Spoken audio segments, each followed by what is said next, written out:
मेरे शेष अर्ध प्राण कहाँ स्थित है? तुम्हारी माता के चरण कमलों में। चरण कमलों मेरा वध करना चाहते हो ना तुम, तो अपनी माता के चरण कमल को मिलग कर सकोगे उनसे, मिलग कर सकोगे उनसे, मिलग कर सकोगे उनसे।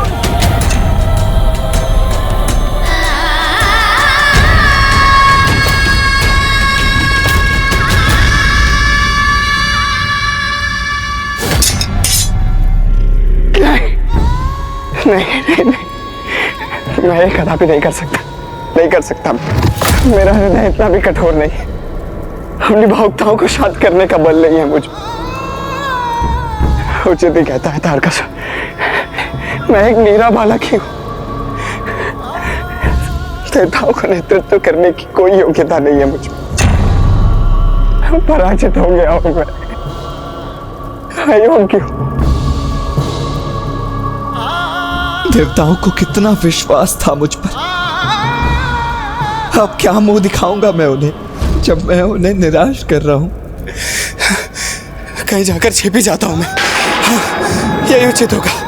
सागर के थल में जाकर छिप जाता हूं, जहां मुझ तक कोई ना पहुंच सके, कोई ना पहुंच सके जहां मुझ।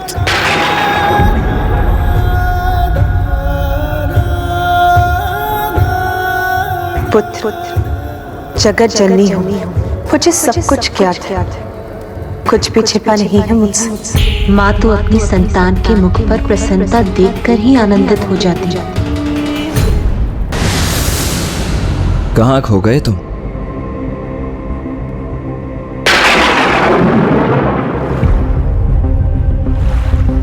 नहीं, मैं अपनी माता का अंत नहीं कर सकता। वो तो स्वयं जगत जननी है।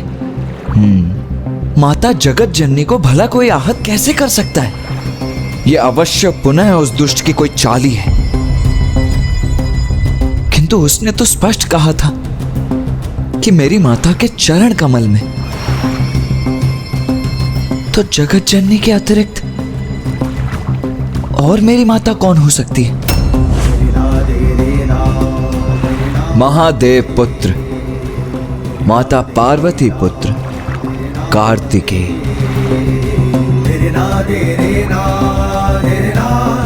कार्तिकेय पुत्र, तुमने जन्म लेते ही 6 कृतिकाओं से पोषण प्राप्त किया, इसीलिए आज से तुम कार्तिकेय कहलाओ। कार्तिकेय कहलाओ। नहीं, माता पार्वती की ओर नहीं था उसका संकेत। तुम भूल रहे हो। तुम्हारी प्रथम माताएं तो कृतिका माताएं हैं, जिन्होंने सर्वप्रथम तुम्हारा पोषण किया था। अब तुम्हारे पास 2 मार्ग शेष हैं। प्रथम, यह स्वीकार कर लो कि तुम अपने जीवन के प्रयोजन को सिद्ध करने में असमर्थ रहे हो। देवताओं को और उनसे भी अधिक महादेव को निराश कर दो। और द्वितीय मार्ग वो है जो सृष्टि की रक्षा के लिए अनिवार्य है, जिससे तारकासुर का अंत होगा।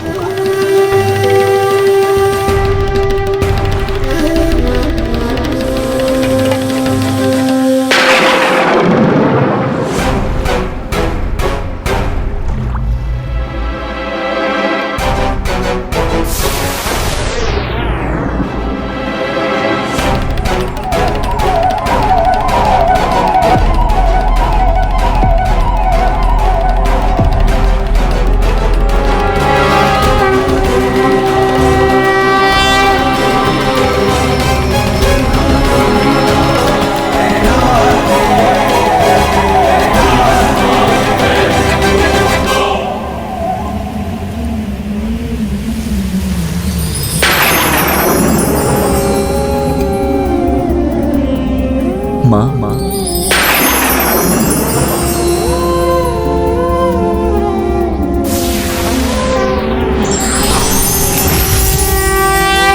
पुत्र कार्तिकेय,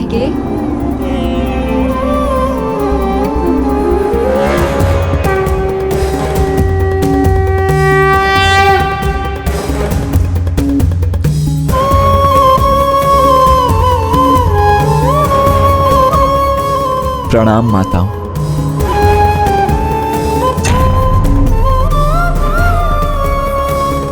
हम तो यही विचार कर रहे थे पुत्र, तुम हमसे भेंट करने कब आओगे?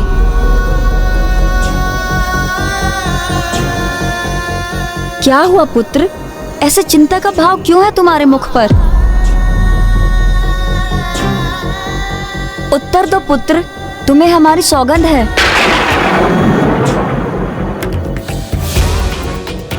आप सभी माताओं ने मेरा पालन पोषण किया।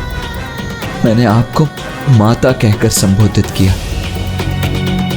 जब मैं एक शिशु था तो मुझसे बिना कोई अपेक्षा रखे आप सभी ने मुझे सब कुछ प्रदान किया, और आज भी मैं आपसे कुछ मांगने ही आया हूं। कैसा पुत्र हूं मैं।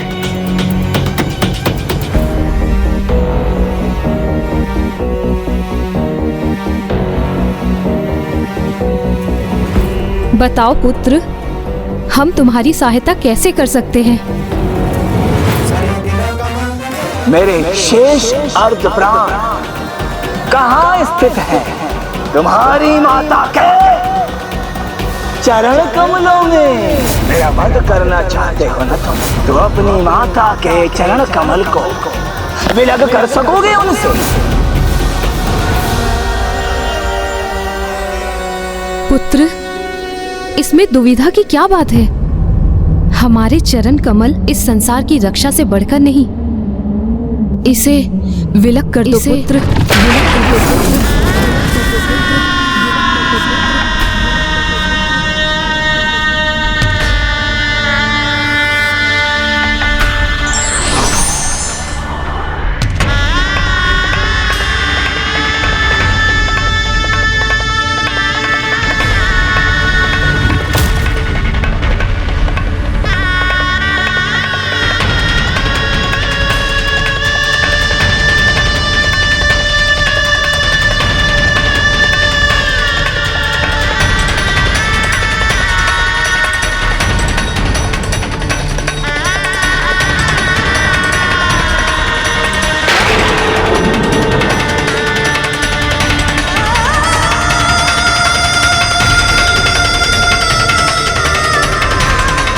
ये हमारा आदेश है पुत्र, और माता के आदेश का पालन करना पुत्र का धर्म है।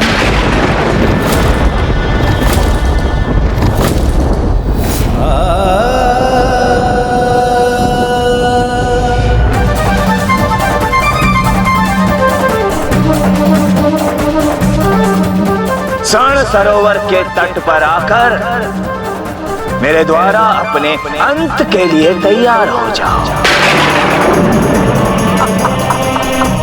तुम अपनी पराजय स्वीकार कर अग्नि की चिता में प्रवेश अग्नि की चिता में प्रवेश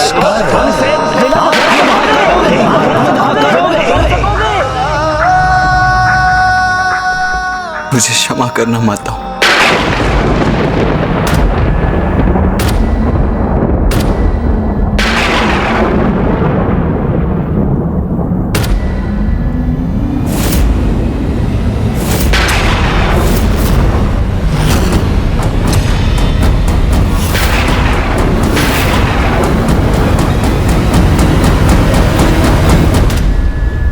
देवताओं, देवताओं, देवताओं, कहाँ रह गया तुम्हारा वो देव सेनापति, महादेव पुत्र कुमार कार्तिकेय? अभी तक भी लौट कर नहीं आ सका वो। किंतु चिंता मत करो तुम ना, आज उसकी प्रतीक्षा के लिए भरपूर समय है मेरे पास, क्योंकि इस सृष्टि के इतिहास में इतनी बड़ी घटना का साक्षी बनने का अवसर बार बार कहाँ प्राप्त होता है। अपनी माता के चरण कमलों को विलग करेगा तभी अंत कर सकेगा मेरा वो। किंतु महान महादेव ऐसा करने की अनुमति देंगे उसे? तारकासुर! दुष्ट! महादेव के प्रति दृष्टतापूर्ण वचनों का प्रयोग मत करो। अपनी जिह्वा पर नियंत्रण रखो। नियंत्रण करूं सूर्यदेव? अपनी जीवा पर नियंत्रण करने का अब क्या लाभ? क्योंकि ऐसा चूक उपाय किया है मैंने, ऐसी विकट दुविधा उत्पन्न कर दी उस कुमार कार्तिकेय के लिए कि अब वो जो भी चुनाव करेगा उससे अहित उसी का होगा।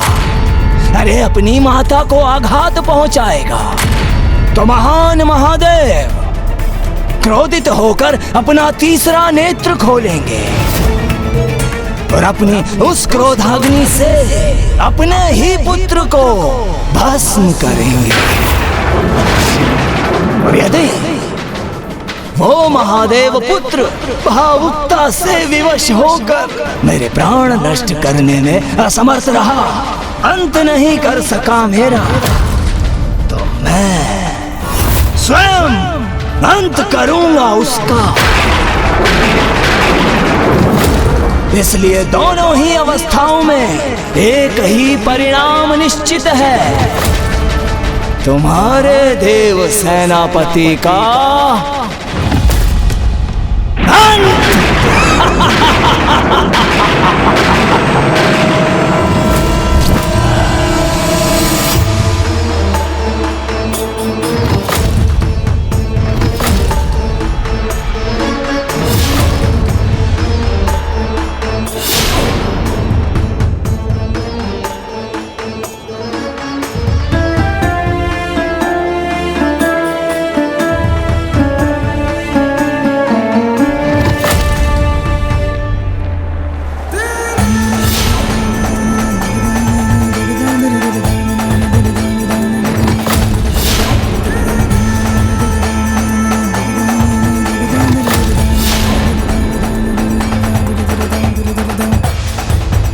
कृतिका माताओं को आघात पहुंचाना तो स्वयं अपने हृदय को आघात पहुंचाने के समान है।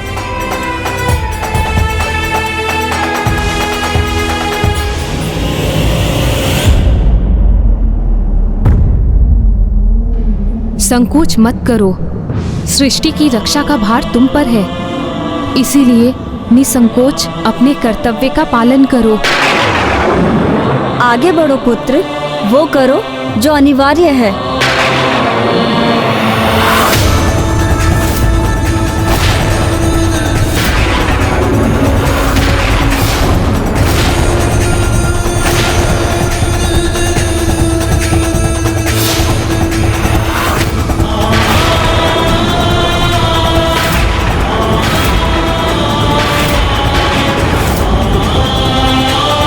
मुझे ये करना ही होगा। क्या इसके अतिरिक्त और कोई उपाय नहीं है मेरे पास?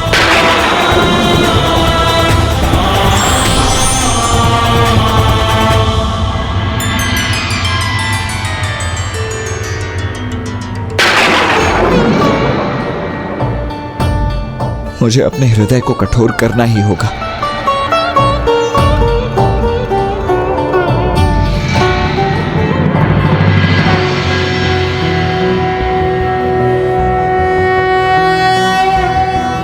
अरुणां करुणां तरंगिणीं ताक्षीं कृतपाशाङ्कुशपुष्पबाणचापां अणिमादिभिरावृतां मयूखैरहमित्येव विभावये भवानी।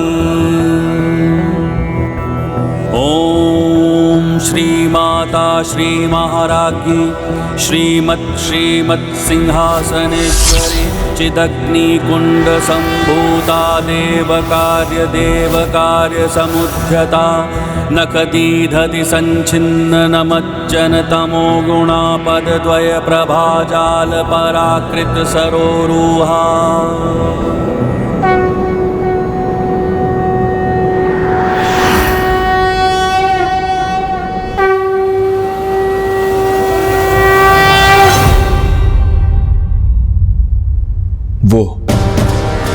जो अपने भक्तों के मन में व्याप्त अंधकार को अपने नख के प्रकाश से ही दूर कर देती है।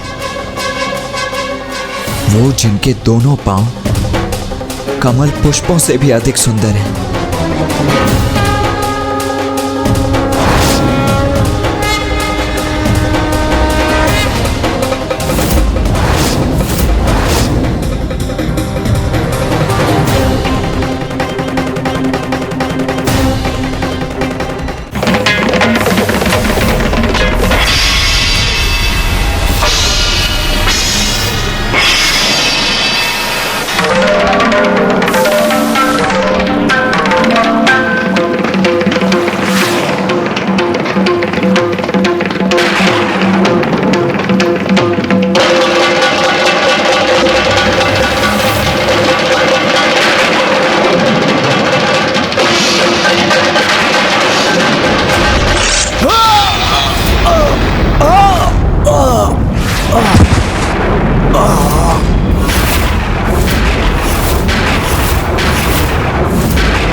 उधर पर ये घाव कैसे हुआ? नहीं, ये नहीं हो सकता, ये असंभव है। तारकासुर, तारकासुर, तारकासुर।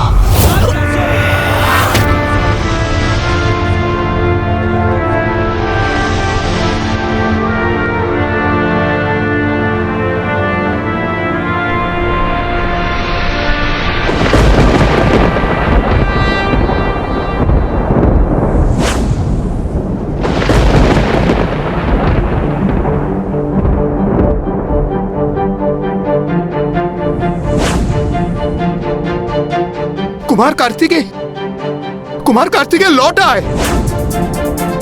उनके हाथों में क्या है?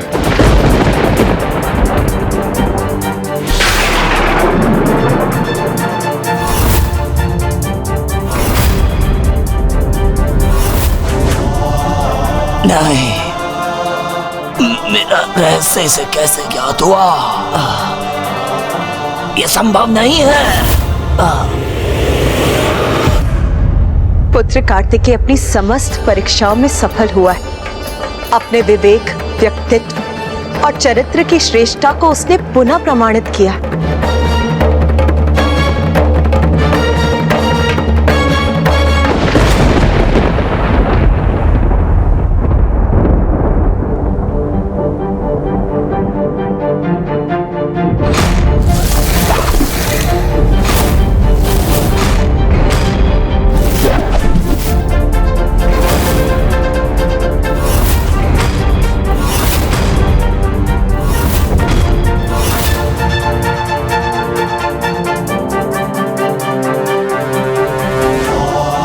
लो तारकासुर, मैं लौट आया। स्वर्ण सरोवर के इस तट पर तुम्हारे प्राण अपने हाथों में लेकर।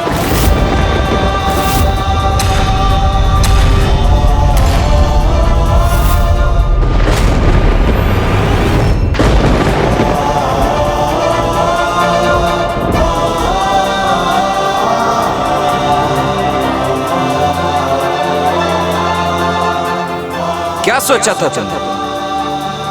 तुम्हारी ये कपट योजना सफल हो जाएगी। क्या कहा था तुमने कि तुम्हारे प्राण मेरी माता अर्थात जगत जननी के चरण कमलों में। जगत जननी के चरणों को चरण कमल कहा जाता है, अर्थात तुम्हारे प्राण एक कमल में स्थित है। ये तो मैं समझ गया, किंतु अब मुझे मात्र इतना ज्ञात करना था तारकासुर कि वो कमल पुष्प है कौन सा। और समस्त कमल पुष्पों से भिन्न ये स्वर्ण कमल तुम्हारे ही स्वभाव के अनुसार अत्यंत भड़कीला था। इसके भीतर इतना घृणित कुछ छिपा था जिसके कारण इस पर भ्रमर तक नहीं मंडरा रही, क्योंकि इस कुरूप स्वर्ण कमल में एक कुटिल क्रूर असुर ने अपने प्राण छिपा रखे थे। तुम्हारे प्राण थे इसमें।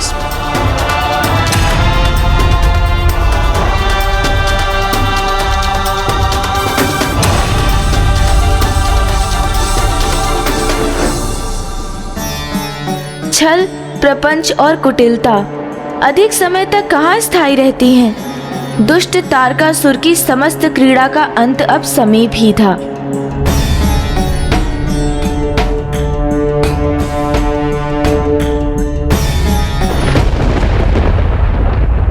क्या हुआ? तुम्हारे नेत्रों में भय की छाया उभरती हुई क्यों दिखाई दे रही है मुझे? अच्छा अच्छा अच्छा अच्छा अच्छा, अर्थात तुम्हें भी यह विश्वास हो गया है कि अब अंत दूर नहीं है तुम्हारा। नहीं, इस कमल को मैं क्षति नहीं पहुंचने दूंगा।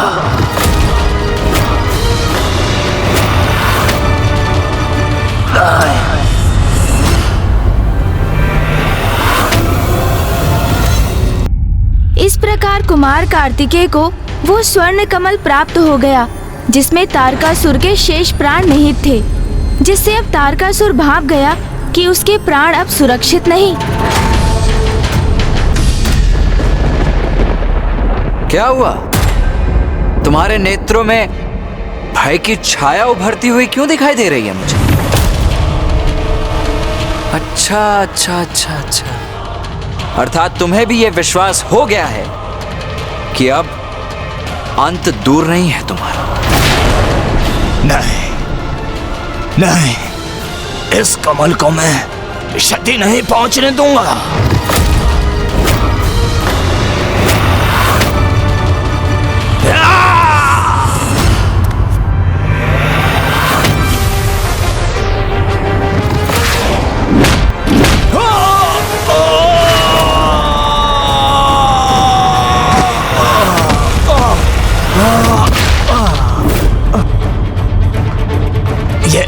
ये नहीं हो सकता, मेरी योजना विफल नहीं हो सकती।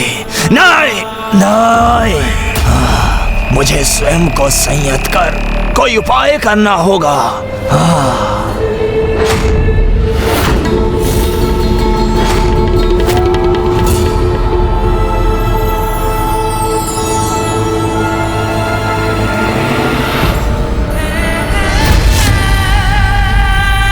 कुमार कार्तिकेय, ये लीजिए। नहीं,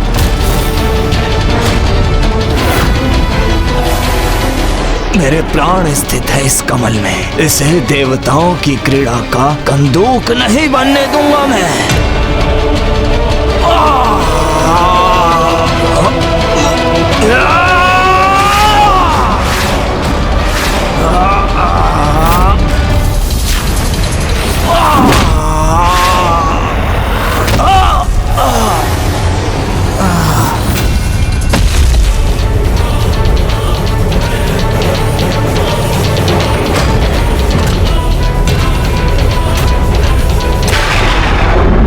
क्या कहा था तुमने? मैं अपनी माता के चरण कमल उनसे विलग कर दूं? मूर्ख, इतना भी ज्ञात नहीं है तुम्हें कि एक माता 100 पुत्रों को जन्म देने में सक्षम होती है, किंतु 100 पुत्र एक साथ आकर भी एक माता को जीवन प्रदान नहीं कर सकते। अपने आसुरी छल से माता की महिमा को खंडित करवाना चाहते थे तुम। तुम्हारे उन कुटिल विचारों और उन अनुचित शब्दों के लिए अब तुम्हें उचित दंड दूंगा मैं।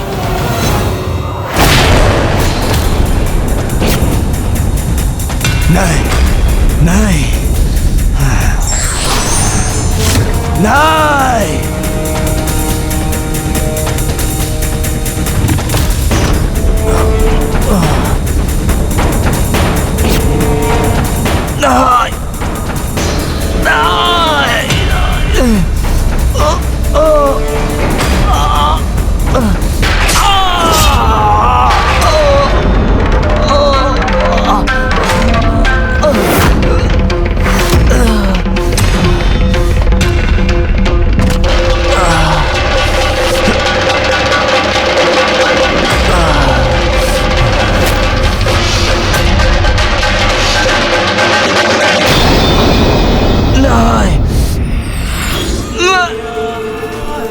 भटका हुआ था, कुपथ पर था।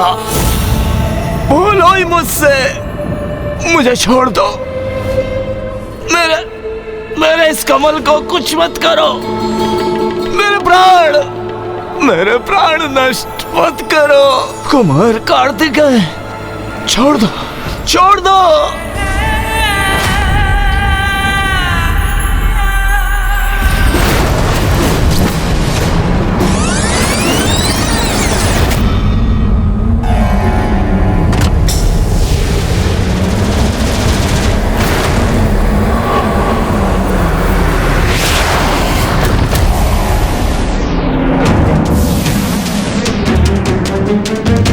किंतु मैं क्रूर कुटिल असुर विजयी होकर ये प्रमाणित कर दूंगा कि मेरे बालक ही हो तुम।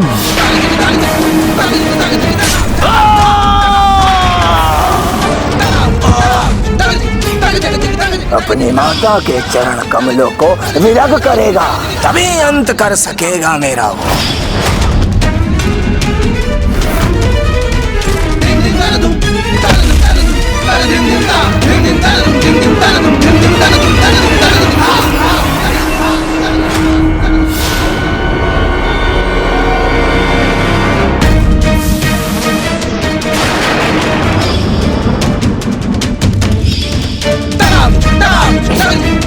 तारकासुर, अब तुम्हारी दुष्टता और तुम्हारे आतंक दोनों का आज यही इसी समय अंत करूंगा मैं।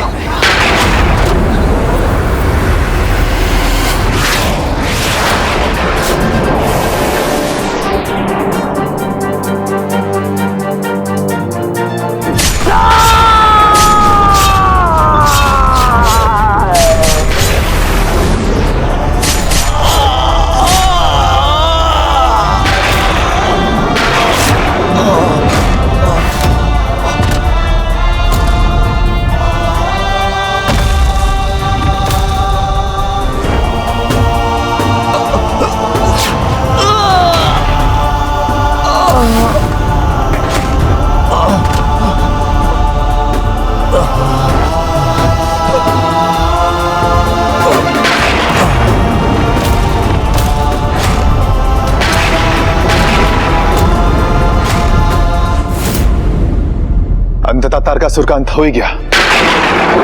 कुमार कार्तिकेय ने तारकासुर का वध कर ही दिया।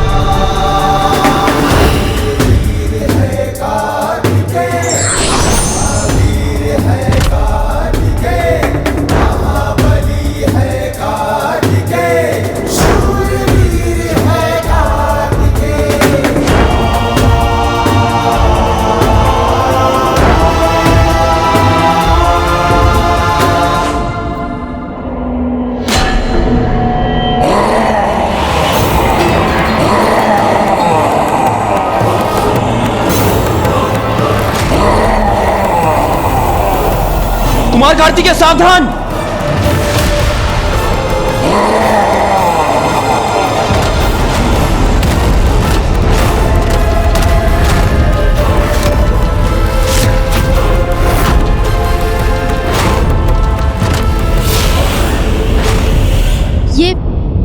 ये कैसे संभव है स्वामी?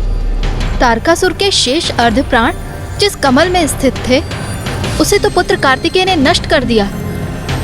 फिर तारकासुर अभी भी कैसे जीवित है?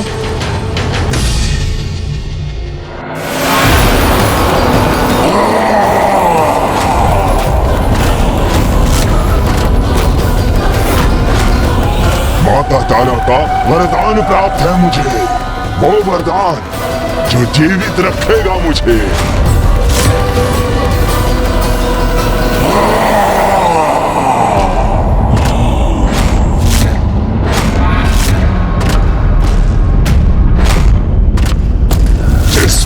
एक सर्प अपनी त्वचा त्याग कर एक नवीन रूप धारण करता है, उसी प्रकार मैं भी अपने पूर्व के शरीर को त्याग कर अपने अर्ध प्राण को सुरक्षित रखने हेतु यह दैत्याकार रूप धारण कर सकता हूँ।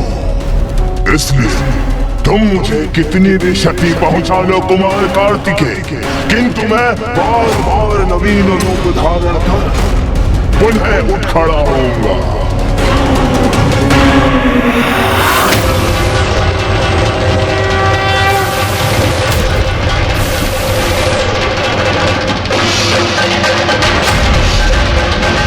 कुमार कार्तिकेय का क्रोध अब उसकी चरम पर पहुंच चुका है।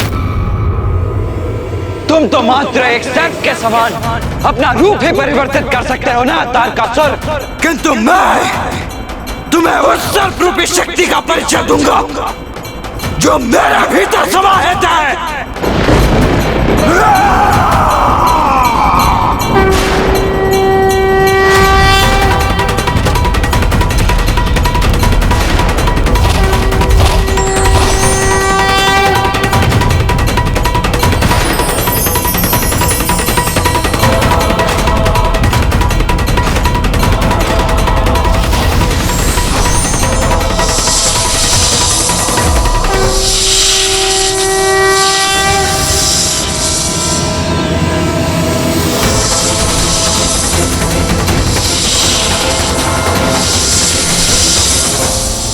हमारे भीतर कुंडलिनी शक्ति सदैव स्थित रहती है, परंतु जब वो जागृत होकर गतिशील होती है तो वो व्यक्ति को परम शक्ति प्रदान करती है। जैसे आज कुमार कार्तिकेय अपने जन्म के उद्देश्य अर्थात तारकासुर के अंत के इतना निकट है, तो उसकी सर्प रूपी कुंडलिनी शक्ति पूर्ण रूप से जागृत होकर उसकी लक्ष्य की प्राप्ति के लिए सहायक बन रही है। अंत करो तारकासुर का, अंत करो उस असुर का जिसने देवताओं का जीवन कष्टमय बनाया, जिसने अनेकों बार सनातन धर्म का उल्लंघन किया, यज्ञादि में बाधाएं उत्पन्न, ऋषि मुनियों को बंदी बनाया, मेरे भक्तों को आतंकित किया, उन्हें पीड़ा पहुंचाई। नष्ट करो उस असुर को, अंत करो उसका पुत्र। देवी पार्वती भी अत्यंत क्रोधित हो उठी है।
कुमार कार्तिकेय की जय, कुमार कार्तिकेय की जय, देश सेनापति कुमार कार्तिकेय की जय, कुमार कार्तिकेय की जय, देश सेनापति कुमार कार्तिकेय की जय।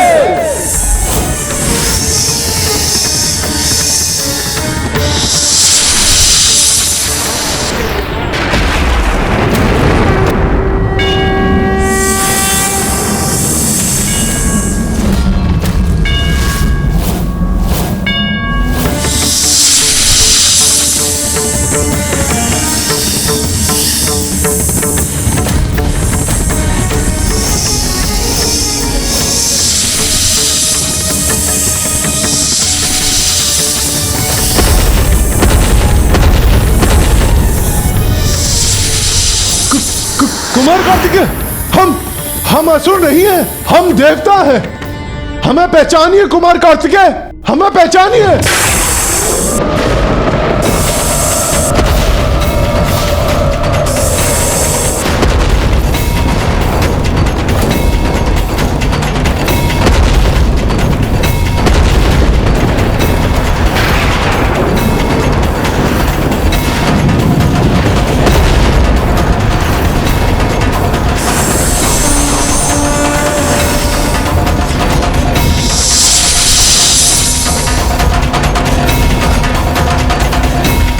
नारायण, ब्रह्मदेव, हम पे कृपा कर शीघ्र कोई उपाय कीजिए,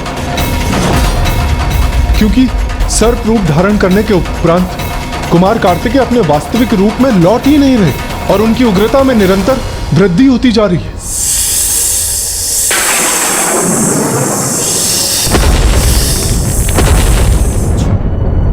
कुमार कार्तिकेय के भीतर क्रोध ज्वालामुखी बन के फट पड़ा है। तारकासुर ने उसकी मां को क्षति पहुंचाने के लिए प्रेरित कर उसके भीतर क्रोध उत्पन्न कर दिया है। उसी क्रोध को कुमार कार्तिकेय ने अपने भीतर नियंत्रित कर लिया है। अब वही क्रोध विनाश का कारण बन रहा है। कुमार कार्तिकेय को यदि कोई शांत कर सकता है तो वो है उसकी माता देवी पार्वती।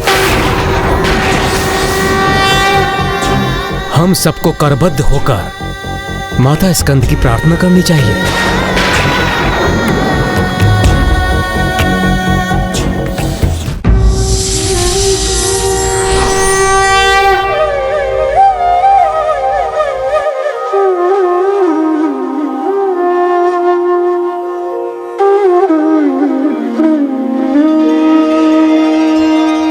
सिंहासन गता नित्यम् पद्माश्रित करद्वया शुभादास्तु सदा देवी स्कंदमाता यशस्विनी स्कंदमाता यशस्विनी।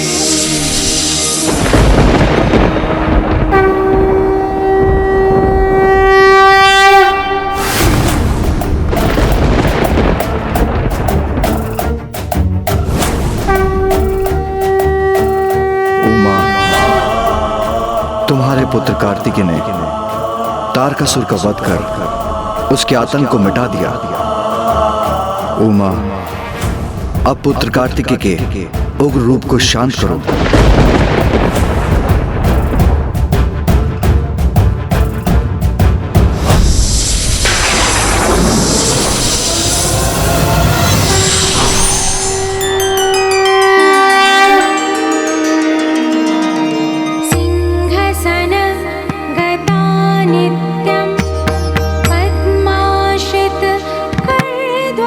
पुत्र कार्तिकेय,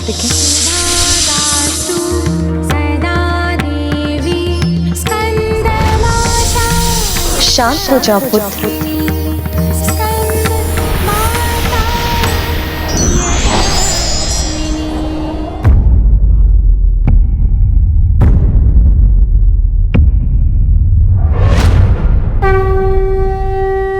माता,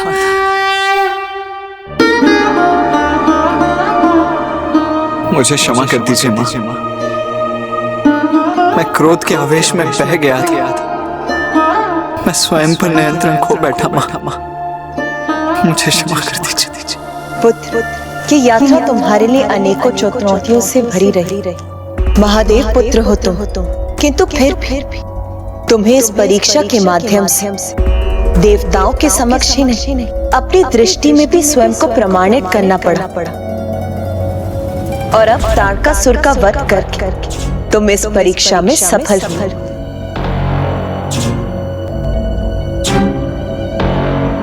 नहीं मां, आपने मुझे इस योग्य बनाया, इसीलिए मैं ये सब संभव कर सका। मेरी सफलता का आधार तो आप और पिताश्री ही हैं माता।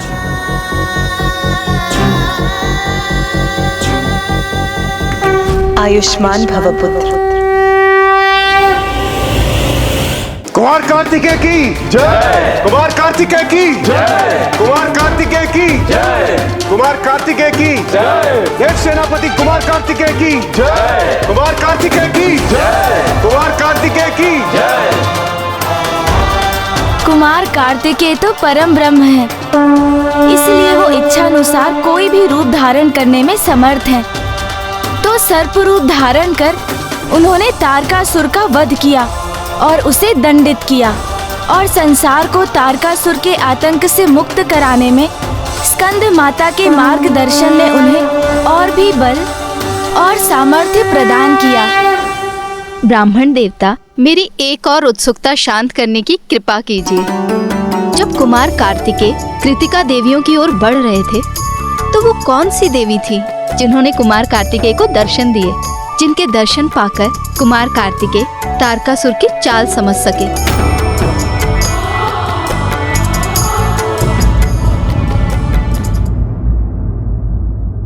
माँ ललिता।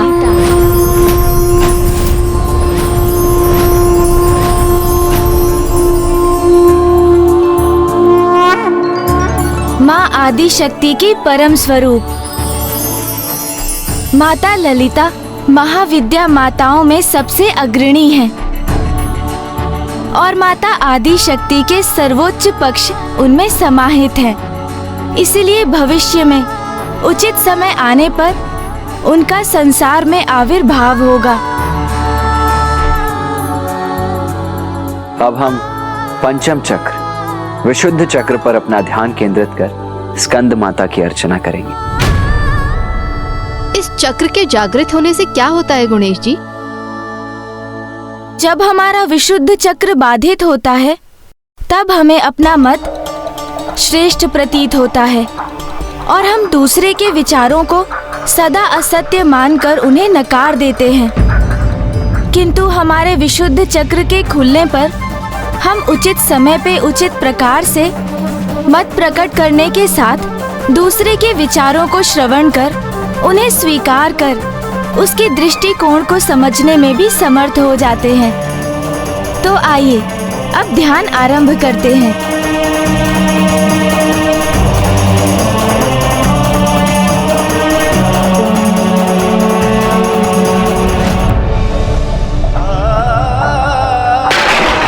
महादेव, काशी में एक ही राजा हो सकता है। यदि मुझे यहाँ राज्य करना है तो आपको यहाँ से प्रस्थान करना होगा।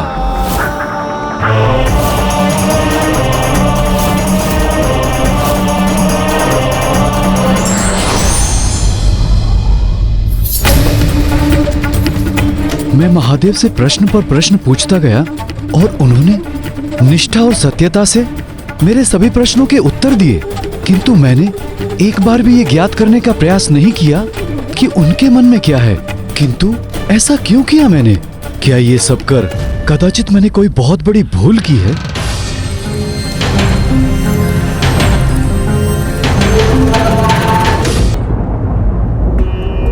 संवाद तभी संभव है जब दोनों पक्ष एक दूसरे को अपना मत प्रकट करने का पूर्ण अधिकार दें। किंतु जब हमारा विशुद्ध चक्र बाधित होता है, तब हमें अपना मत श्रेष्ठ प्रतीत होता है और हम दूसरे के विचारों को सदा असत्य मानकर उन्हें नकार देते हैं। मैं महादेव से प्रश्न पर प्रश्न पूछता गया और उन्होंने निष्ठा और सत्यता से मेरे सभी प्रश्नों के उत्तर दिए, किंतु मैंने एक बार भी ये ज्ञात करने का प्रयास नहीं किया कि उनके मन में क्या है। किंतु ऐसा क्यों किया मैंने? स्वामी, आरती का समय हो गया है। जिस प्रकार स्कंद माता ने उचित प्रशिक्षण एवं मार्गदर्शन से कुमार कार्तिकेय के श्रेष्ठतम गुणों से युक्त उनके सर्वोत्तम स्वरूप को उजागर करने में उनकी सहायता की, उसी प्रकार यदि कोई भक्त पूर्ण निष्ठा एवं भक्ति से अभी स्कंद माता की अर्चना करे, तो माता अपने आशीष से उनके श्रेष्ठतम गुणों को जागृत कर उनके व्यक्तित्व को संवार देती है। उनके आत्मसंदेह को मिटाकर उन्हें ऐसा आत्मविश्वास प्रदान करती है जिससे वो सभी बाधाओं पर विजय प्राप्त करने में समर्थ हो जाते हैं।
हेमस्कंद माता सर्वोत्तम संतान की जननी, तू ही स्कंद की माता है माँ, तू ही स्कंद की माता है माँ, तू ही स्कंद की माता। कल नवरात्रि का षष्ठम दिवस है। कल हम माता के छठे रूप माता कात्यायनी की कथा सुनेंगे और जानेंगे कि कैसे माँ ने जगत कल्याण हेतु अपने स्वामी महादेव का वियोग दुख सहा था।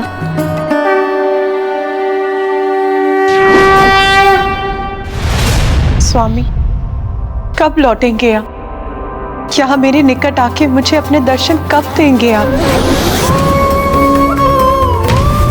उमा, तुमसे दूर रहकर तो मैं भी अत्यंत विचलित हूँ।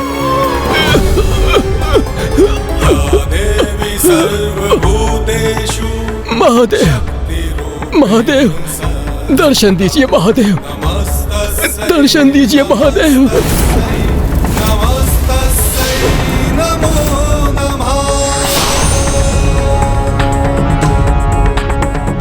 माता, मुझे इस बंदी गृह से मुक्त कराइए। मैं यहाँ अपार कष्ट में हूँ माता।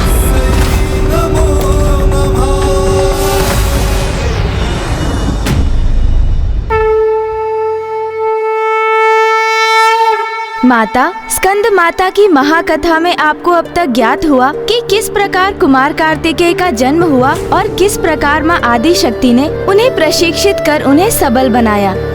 और अब हम आपको माता के षष्ठम रूप की कथा सुनाने जा रहे हैं। अरे अरे ब्राह्मण बंधु,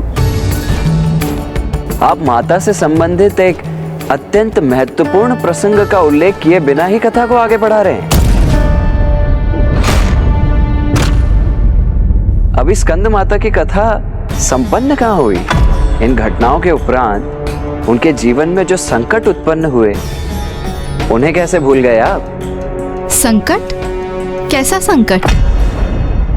दक्षिण में धर्म की स्थापना का उत्तरदायित्व सौंपकर महादेव ने कुमार कार्तिकेय को वहां भेज दिया।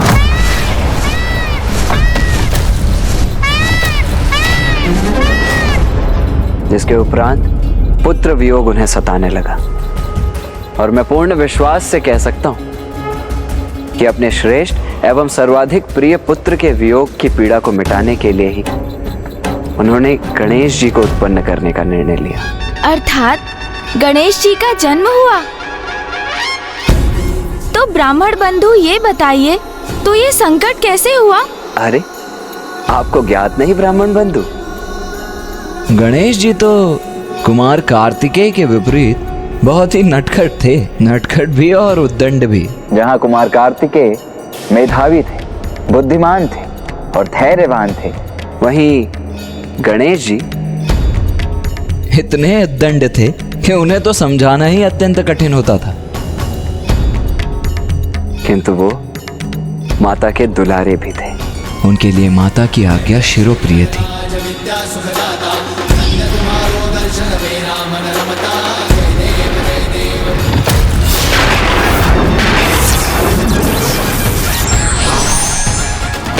ठहर जाइए।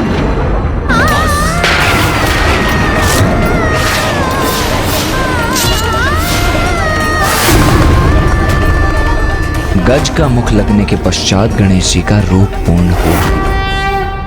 माता पार्वती ने उन्हें भी शिक्षा के साथ सुसंस्कार प्रदान किए और माता के उचित मार्गदर्शन के कारण उन्हें प्रथम पूज्य पद की प्राप्ति भी हुई। और वो विजेता हैं गजानन। प्रथम पूज्य गणेश की, प्रथम पूज्य गणेश की। प्रत्येक माता का एक ही लक्ष्य होता है कि वो अपनी संतान में उन सभी गुणों योग्यताओं का समावेश कर सकें जिससे वो जीवन में श्रेष्ठता और सफलता प्राप्त कर सकें। और माता ने स्कंद माता रूप में समर्पण और निष्ठा से माता होने का दायित्व निभाया। और इस प्रकार समाप्त होता है माता स्कंद की कथा। आइए अब हम माता आदि शक्ति के षष्ठम रूप माता कात्यायनी की कथा कहेंगे।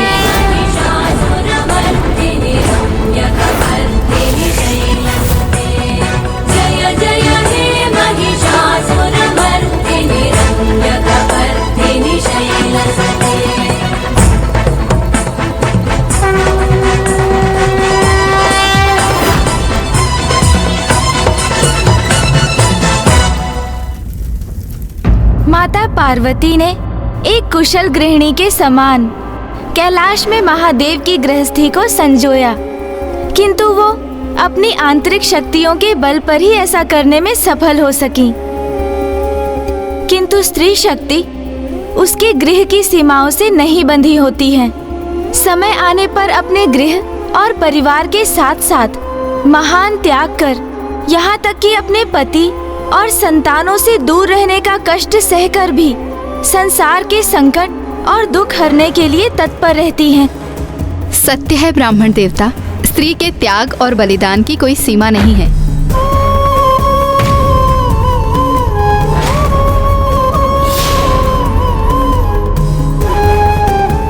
आपने सर्वथा उचित कहा माता। त्याग की प्रतीक स्त्री के इस रूप के दर्शन करेंगे हम माता कात्यायनी की कथा में, क्योंकि इस रूप को धारण करने हेतु माता को अपने स्वामी महादेव एवं दोनों पुत्रों कुमार कार्तिकेय एवं गणेश जी से दूर होने पर विवश होना पड़ा था। ये उस समय की घटना है जब संसार पर एक महा अत्याचारी दैत्य का आतंक छाया था और वो दैत्य महिष रूप में भी परिवर्तित हो सकता था। इसीलिए उसका नाम था महिषासुर।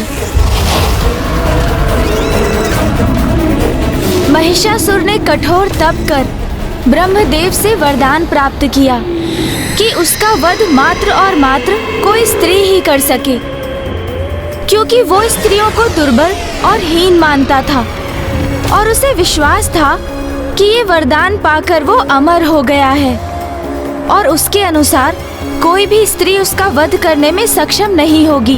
वरदान प्राप्त करने के उपरांत महिषासुर की शक्ति में वृद्धि होने लगी।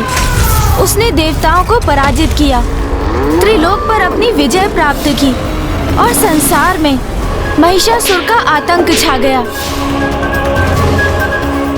जहां एक ओर महिषासुर के आतंक से संपूर्ण सृष्टि में त्राहिमाम का स्वर गूंज उठा था, वहीं दूसरी ओर उसका वध करने हेतु माता ने ऋषि कात्यायन के घर उनकी पुत्री कात्यायनी के रूप में जन्म लिया। ये भी माता की ही लीला थी। माता कात्यायनी ऋषि कात्यायन की पुत्री थी, इसीलिए उन्हें इस रूप में देवी कात्यायनी के नाम से जाना गया। जबकि दूसरी ओर समस्त सृष्टि महिषासुर के आतंक से त्राहिमाम त्राहिमाम कर उठी थी। तब समस्त देवता माता कात्यायनी के समक्ष पहुँचे और उनसे महिषासुर का वध करने का अनुरोध किया। समस्त देवताओं को, हम त्रिदेवों को, समस्त जगत को आपकी आवश्यकता है। एकमात्र आप ही महिषासुर का वध कर सकती हो। महादेव के आवाहन पर सृष्टि के कल्याण हेतु माता ने कात्यायनी अवतार लिया। देवताओं ने अपनी समस्त शक्तियाँ एवं अस्त्र माता कात्यायनी को प्रदान किए और फिर माता कात्यायनी सिंह पर आरूढ़ होकर विंध्याचल पर्वत की ओर प्रस्थान कर गईं। विंध्याचल पर्वत? वहाँ क्यों गई माता? क्योंकि बड़े से बड़े पापी को सुधरने का एक अवसर प्रदान करती है माता। किंतु निरंकुश महिषासुर कहाँ संभलने वाला था, इसीलिए अब उसका अंत निकट ही था और माता भी उचित समय की ही प्रतीक्षा कर रही थी। सत्य ही है, विनाश काले विपरीत बुद्धि, क्योंकि जैसे ही महिषासुर को ज्ञात हुआ कि एक सुंदर साध्वी विंध्याचल पर्वत पर तपस्या में लीन है, तो उसने विवाह प्रस्ताव के साथ अपने संदेश वाहकों को माता के पास भेज दिया। जाओ, विंध्याचल जाकर मेरा प्रस्ताव दो उस कात्यायनी को।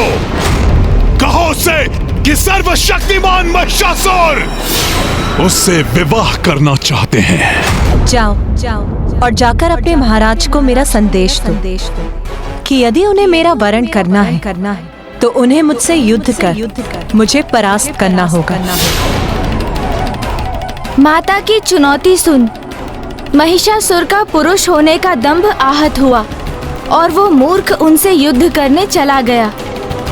तब माता और महिषासुर के मध्य भीषण युद्ध हुआ और जिसमें माता ने उसकी संपूर्ण सेना एवं उसके सेनापतियों को नष्ट कर दिया और युद्ध के अंत में माता ने महिषासुर के वक्ष पर त्रिशूल प्रहार कर उसका वध किया और संसार को उसके आतंक से मुक्त कराया।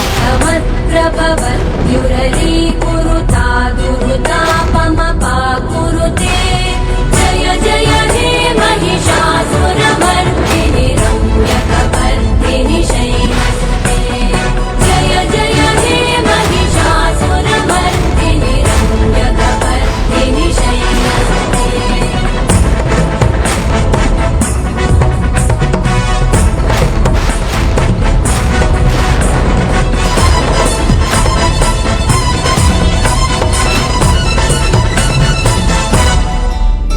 तो आइए अब हम अपने षष्टम चक्र अजना चक्र पर ध्यान केंद्रित करते हैं, जो हमारे नेत्रों के ऊपर दोनों भ्रिकुटियों के मध्य बिंदु पर स्थित है। इसलिए इसे तृतीय नेत्र भी कहा जाता है। माता कात्यायनी की प्रार्थना करने हेतु अब आप अपना ध्यान उस बिंदु पर केंद्रित कीजिए।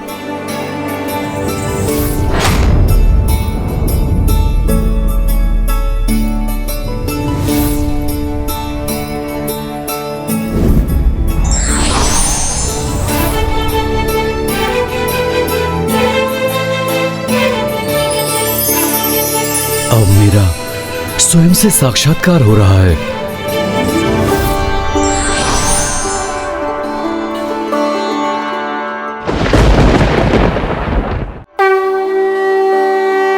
नवरात्रि के इस दिवस जो साधक माता की पूजा करते समय अपना सर्वस्व समर्पित करते हैं, उन्हें माता दिव्य दर्शन देती हैं और माता की कृपा से उसे अर्थ, धर्म, काम, मोक्ष इन चारों फलों की प्राप्ति होती है। और वो जब तक जीवित रहता है, मृत्यु लोक में भी उसे स्वर्ग के अलौकिक तेज का अनुभव होता है। और पूर्ण भक्ति एवं निष्ठा भाव से जो भक्त माता की पूजा करते हैं, उनके जीवन से शोक, संताप, भय सदा सदा के लिए दूर हो जाते हैं और वो साथ ही जन्म जन्मांतर के पापों से मुक्ति प्राप्त करता है। अब हम माता कात्यायनी की आरती करेंगे।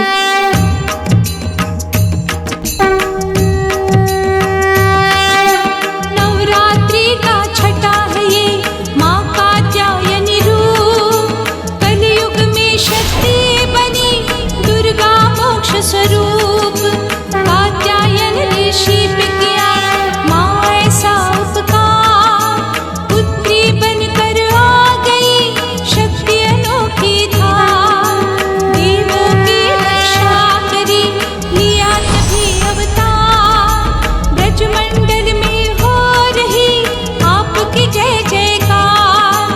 गोपी ग्वाले आराधा जब जब हुए उदास, मन की बात सुनाने को आए आपके पास। श्री कृष्ण ने भी जपा अम्बे आपका नाम, दया दृष्टि मुझ पर करो बारंबार प्रणाम। नवरात्रों की माँ कृपा कर दो माँ, नवरात्रों की माँ कृपा कर दो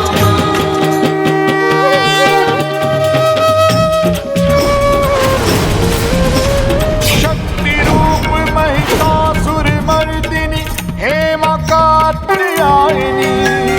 नारी का आदर्श प्रतीक तू ही जगत की जननी हे माँ, तू ही दानव घातिनी हे माँ, तू ही दानव घातिनी।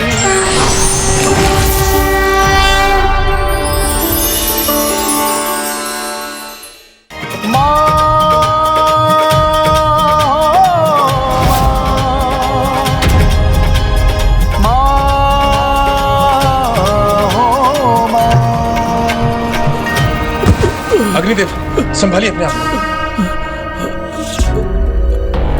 अग्निदेव संभालिए, आइए संभालिए अपने आप को।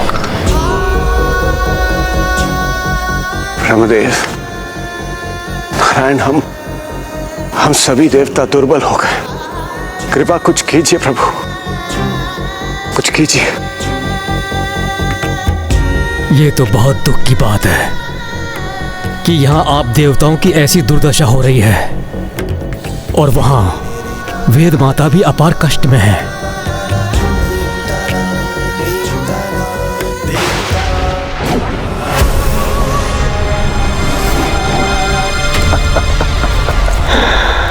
बहुत कष्ट हो रहा है वेद माता।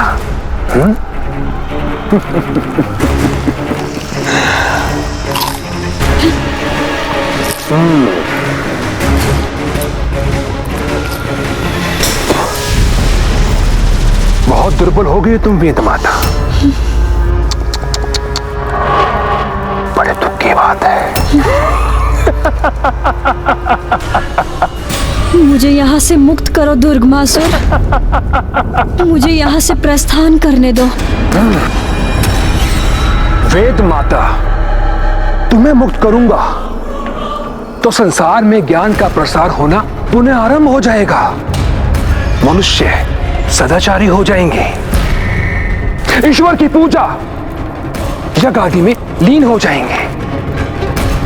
इसलिए तुम्हारे यहां बंदी रहने से तुम्हारा ज्ञान संसार से लुप्त रहेगा, अज्ञानता छाए रहेगी और मूर्ख अज्ञानियों को मैं किसी भी दिशा में भटकाकर अपना सेवक बना लूंगा।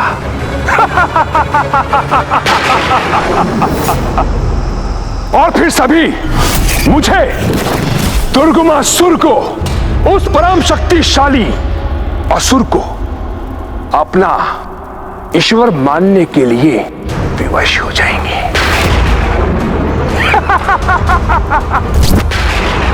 वेद माता, मैं हूं दुर्गमासुर, जिसने ब्रह्मलोक से वेद माता का हरण कर संसार से वेदों का अस्तित्व ही मिटा दिया। इसलिए मैं तुम्हें कदापि मुक्त नहीं होने दूंगा वेद माता। माता, माता आदिशक्ति, मेरी सहायता कीजिए माता।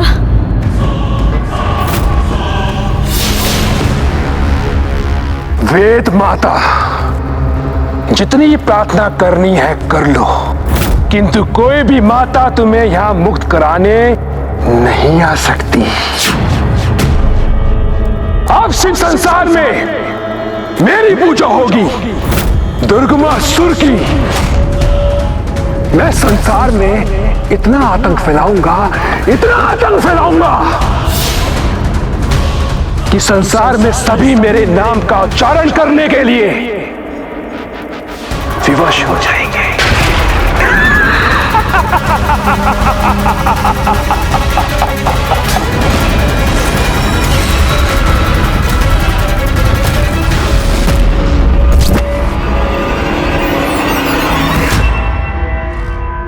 हमारे पास अब समय बहुत ही अल्प है महाराज, इसलिए माता की संपूर्ण कथा का समापन करना होगा हमें, क्योंकि मुझे आभास हो रहा है कि इस समय दुर्गमासुर के कारण संसार में पापाचार बढ़ता ही जा रहा है।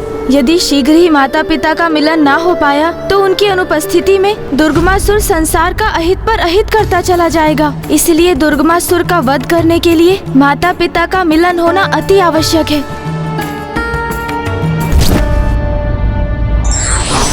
अहंकार व्यक्ति को अंधा बना देता है, तो वो संतों की शक्ति को भी नहीं पहचान पाता और भूल कर बैठता है।